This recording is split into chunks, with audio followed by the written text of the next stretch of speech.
আমি তাকে সাহস দিতে চাই এবং তাকে সাপোর্ট দিতে চাই।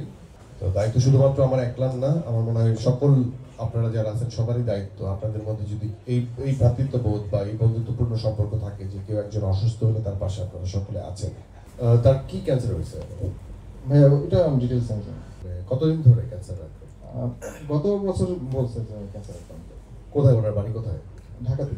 ঢাকাতেই? কোথায় এক্সাক্ট লোকেশন উনি কি বাসায় নাকি বাসায়? যাক, আমার আমি বাবাকেও হারিয়েছি ক্যান্সারে। আমার বাবা মারা গেছেন ক্যান্সারে, লাং ক্যান্সার ছিল এবং সেটা পরবর্তীতে বিভিন্ন জায়গায় ছড়িয়ে গেছিল। তো অসুস্থতা আসলে আমাদের কারো কাম্য না, বাট অসুস্থতা আমার কাছে মনে হয় মাঝে মাঝে হওয়া ভালো। ক্যান্সার তো অনেক বেশি মানে টাফ একটা অসুখ, বাট আমার কাছে মনে হয় যে এটা ভালো এই জন্য যে আমি না চাইলেও বা চাইলেও কোনোভাবে তার মানুষ তো ইচ্ছাকৃতভাবে অসুস্থ হতে পারে না। এটাও তার লাইফ স্টাইল আর জেনেটিক্যালি কোনো প্রবলেমের কারণে সেটা হয়ে যায়, ঘটে যায়। সো তার মানে কি অনেকটা আল্লাহ প্রদত্ত বা অনেকটা নিয়তি বা ফেট। সো আমি যেমন আমার অসুখগুলোকে আমি এভাবে নেই যে এই যে এত বাহাদুরি, এত উল্টাপাল্টা লাইফস্টাইল, এবং সেই জায়গা থেকে আমি যখন অসুস্থ হই তখন বিছানায় পড়ে যাই, আমি উঠতে পারি না, আমাকে ওষুধের সাহায্য নিতে হয়, আমাকে সৃষ্টিকর্তাকে মনে করতে হয় যে আল্লাহ মাফ করে দাও, প্লিজ আমাকে সুস্থ করে দাও। তো কিছু কিছু বিষয় আমাদের হাতের নাগালের বাইরে, আমরা চাইলেই মানে সবসময় সবকিছু করতে পারি না।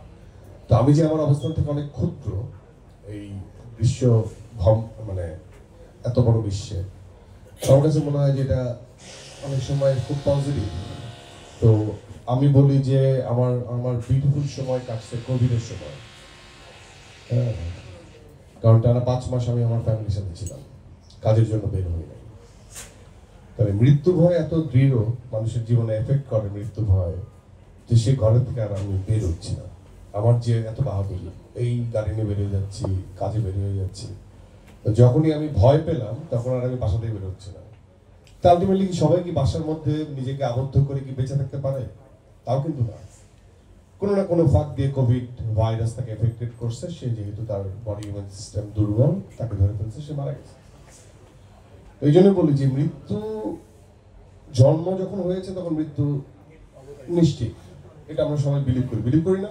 অসুস্থতা থাকবে, সেই অসুস্থতা সুস্থতে মানে আবার সেরে সুস্থতায় পরিণত হব আমরা, সেটাও সঠিক। অনেক অসুখ সেটা কখনোই সারবে না, সেটাও খুবই বাস্তব। আমার মনে হয় যে এটা একটা রিয়েলিটি চেক।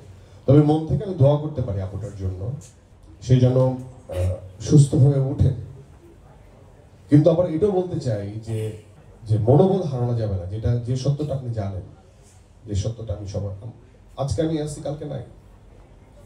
তো এই আমি যদি না থাকি তাহলে আপনারা হয়তো কষ্ট পাবেন, ব্যথিত হবেন, কিন্তু এটা তো অবভিয়াস। আমি যখন জন্মাইছি তখন আমাকে চলে যেতে হবে, আজকে না কালকে।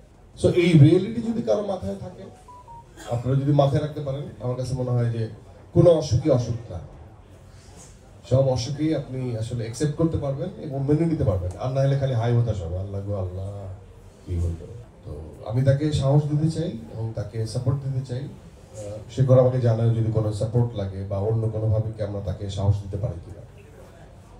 তো দায়িত্ব শুধুমাত্র আমার একলার না, আমার মনে হয় সকল আপনারা যারা আছেন সবারই দায়িত্ব। আপনাদের মধ্যে যদি এই ভ্রাতৃত্ববোধ বা এই বন্ধুত্বপূর্ণ সম্পর্ক থাকে যে কেউ একজন অসুস্থ হলে তার পাশে আপনারা সকলে আছেন, দাঁড়াবেন। আমার মনে হয় যে আমি বাদেও আপনারা দাঁড়ালেও সেই সাহসটুকু সে আসলে তাকে অনেক বেশি সুস্থ করে তুলবে মানসিকভাবে।